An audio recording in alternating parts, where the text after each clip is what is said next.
Hello and welcome to our continuing time of catechesis. Today is really going to be an overview of this coming year for confirmation class. One of the things that I like to point out to parents in particular is their role in the catechization of your student. Luther, when he is writing his small catechism, begins each section as the head of the family or as the head of the household should teach in a simple way to his family. And really, that is the essence of the way we are trying to do catechesis here at Zion and Emmanuel. And that is the head of the household, particularly the father, but if there's not a father available, then the mother is the one ultimately responsible for teaching the faith to your children. And this goes all the way back to the garden. Adam as the father, as the pastor, as the one who was responsible for teaching the faith in God to his family. And so throughout the millennia, throughout the centuries, it ultimately falls on the parents to communicate the faith in as full and complete a fashion as possible. Within the Roman Catholic Church, very often the lay people had no understanding of the faith other than what the priests would communicate with them, which was very little. Often the liturgy and the sermon were done in Latin or in languages that they couldn't understand. There was very little study of the Bible. And so the parents were at a loss as to what to do regarding teaching their family.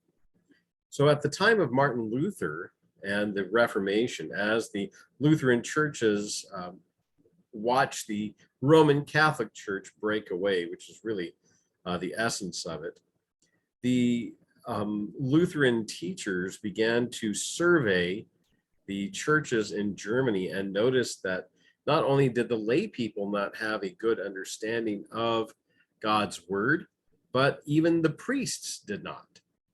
And so Luther began by preparing a series of sermons on the different aspects of the scriptures, and eventually he consolidated those into what we know as the small catechism.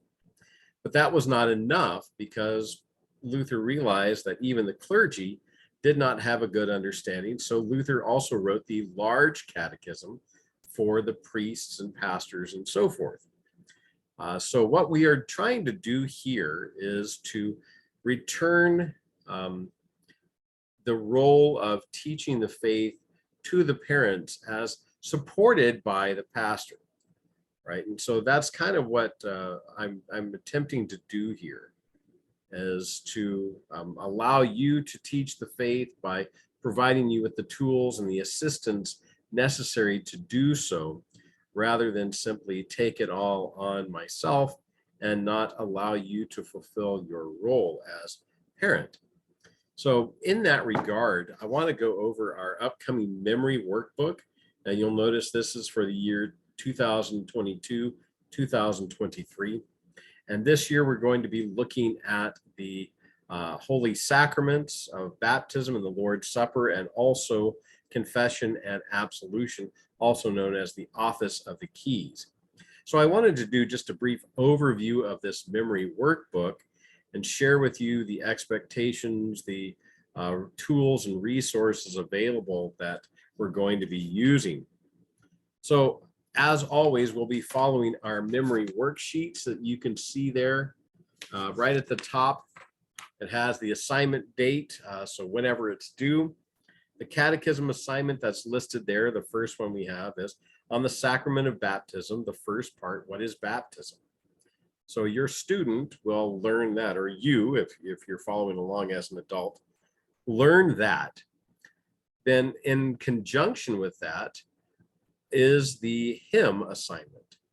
Now, these hymns have either been written by Luther as catechetical hymns, hymns to teach the different parts of the catechism, or they're very similar ones that I've chosen that tie in very well with it. Luther did write hymns for every single part. Sometimes the music is a bit challenging, especially when we don't use them in church all too often. So I've tried to find something a little bit easier to allow your student or you to memorize. So we have the catechism assignment, the hymn assignment, and then also a memory verse. Now, the memory verse is intended to highlight the particular emphasis of what is being taught in that catechism assignment. So please take note of that. So once again, as we're looking at doing this memory work, the procedure is normally as follows. The student memorizes the assignment. I recommend that your children or you spend at least 15 minutes per day looking at the memory work. 15 minutes per day is not very long. You can do that right in the beginning of the day, right at the end of the day. You can do that together as a family even. So the student memorizes the assignment, and then there's two options. Either your child can recite it to you from memory, and of course you can look at it in the catechism while they're reciting it, or at the bottom of the page, if there is room, they can write it down there, and then you can check it off, make sure that they have it done. However they choose to do that, then the parents are required to sign that and date the day that it was done. So that's the way we normally do our memory worksheet. Also, you'll notice on page 8, this is the first of the confirmation class sermon notes. At the top of that is the date that the sermon is heard, the sermon text. If the pastor has placed a title on the bulletin or something like that, you can put that down. Have your student discuss what the main theme is. What is it that they think the pastor is trying to get across in that particular sermon? Now, many pastors will also organize their sermon in 2 to 3 point outlines. If that is the case, there is a space there, and you can put down what you think the pastor is addressing in each area. As you do this, as you practice this, you will become much more comfortable in listening to the sermon, which is why you are being required to do these sermon notes, so that you're better equipped to listen to the sermon. Also, at the very bottom, it's important for you to note what hymns are chosen. Pastors are taught to to choose the hymns to coincide with the readings, the theme of the day, the theme of the sermon, so that that theme is repeated and reinforced throughout the entire service. That's why you'll often notice if the theme deals with prayer, the pastor will choose prayers or choose hymns out of the prayer section of the hymnal, that sort of a thing. And then I'd like you to just tie in very briefly, how does each reflect the theme? Okay. In conjunction with that, then, at the end of each section, we do have the study questions as we had before. Now, the baptism only has 4 study questions. This is not going to be a test, but I do like to sit and discuss these with your students. As I've mentioned in the past, my goal is not simply to get your student or you, if you're an adult, to be able to simply regurgitate the answers. Although it's good if you have them in memory well enough that you can quote them verbatim. And that is a desire. That is something that would be good to have. Even more than that, I want you to be able to speak on that, to explain it further.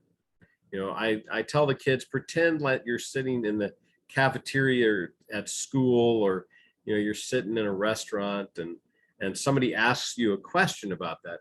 How do you explain this topic to that person? So you'll notice we continue to go through these study questions as we go. At the very back of this particular book, we also have a hymn study.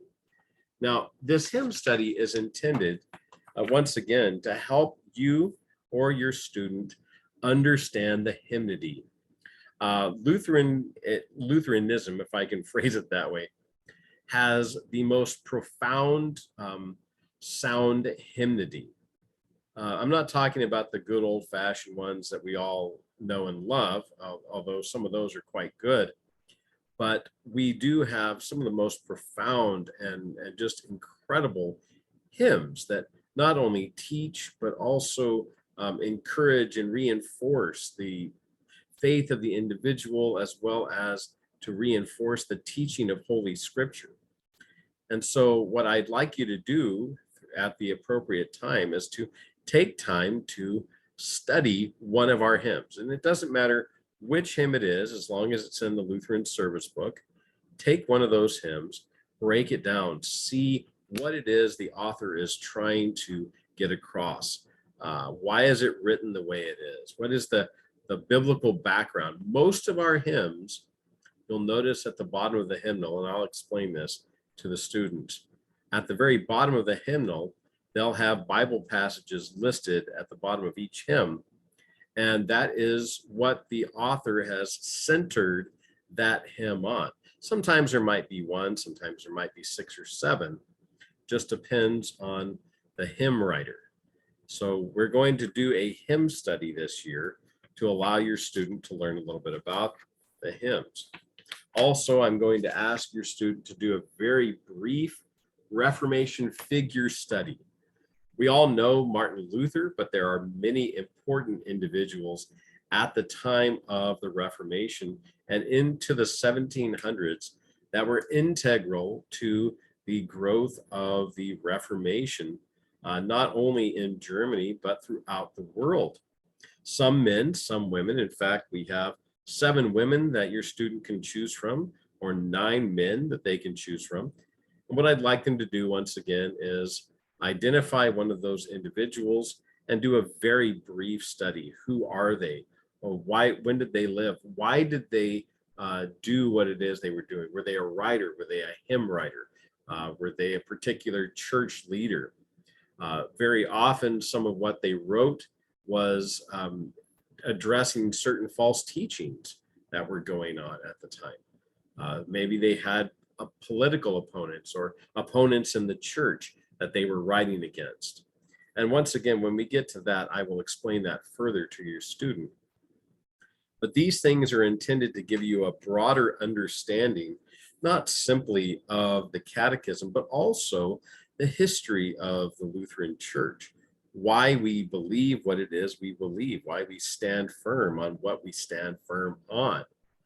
So these are important things. And so as we go through this, we are going to be looking at that with our memory workbook. In addition, I don't require, although I probably should, I would prefer and I would encourage parents to come and stay in class. I know many parents like to just drop their kids off and go and do something that they want to do or need to do for an hour.